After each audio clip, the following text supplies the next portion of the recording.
So we touched on the sequence editor in a previous video. I'd like to revisit that here because it is very simple to use and very useful in Instant Designer. So our sequence information column here, we have 5 sequences that we'd previously looked at. So I'm going to go ahead and create a new sequence. And here I'm interested in maybe doing some downstream structural studies, some mutagenesis. I'm going to call this mutant 1. I'm interested in E. coli in this particular case, and I conveniently have my sequence already available. I'm simply going to copy and paste that into the window here. And in doing so, the sequence information column is now updated. We have a new sequence. So that's loaded here. We talked about optimization. It doesn't qualify for value, but we can take a look at that in a moment. So here I want to go ahead and look at this particular sequence here. So again, I can drop down, select any of these. So in this case, I'm interested in E. coli. I previously had a construct. I'm looking at a mutant of this. So here I'm going to put in what I know is the open reading frame. So here you can see the protein sequence is now displayed. So in this particular case, I'm interested in, maybe this is an active site or another part of the protein. So I'm interested in a lysine here. So I'm going to go ahead and click on that, or I could drag across the sequence.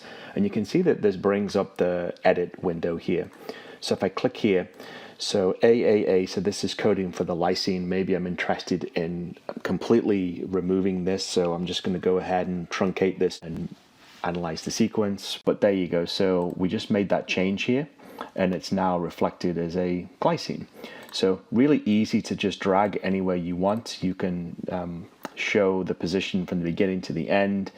You can get some extra information here from this. So we've gone ahead and made that change now. So I'm going to go back to my original sequence here. So now it says that this isn't available, so I can very quickly go ahead and do the optimization of the sequence. I've already got my open reading frame in there, and it's successfully taken care of that.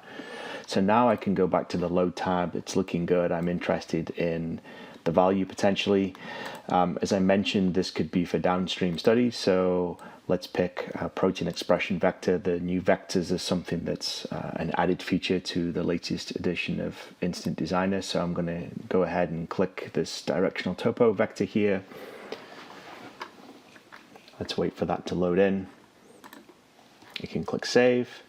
And now as I drop down here, you can see that what I'm calling my mutant, I'd made that change with the sequence editor, and I now have the option to choose either value or prime. In this case, I think I will click the prime. I'll see what add-ons are here. Standard is available. That's just fine. And then that's my sequence is done. And now it's a simple case of going to the order tab here. I get a nice summary of everything here. The price has changed. Again, these are not real prices. This is just for the demonstrative purpose. And as we look at this, you can see that 3 of them are qualifying for value, 3 are qualifying for prime. It even gives me a breakdown on the production time. I then have the ability to download the summary, and I can click straight to add to cart. And that's easy. It's a really easy way to order genes through Instant Designer.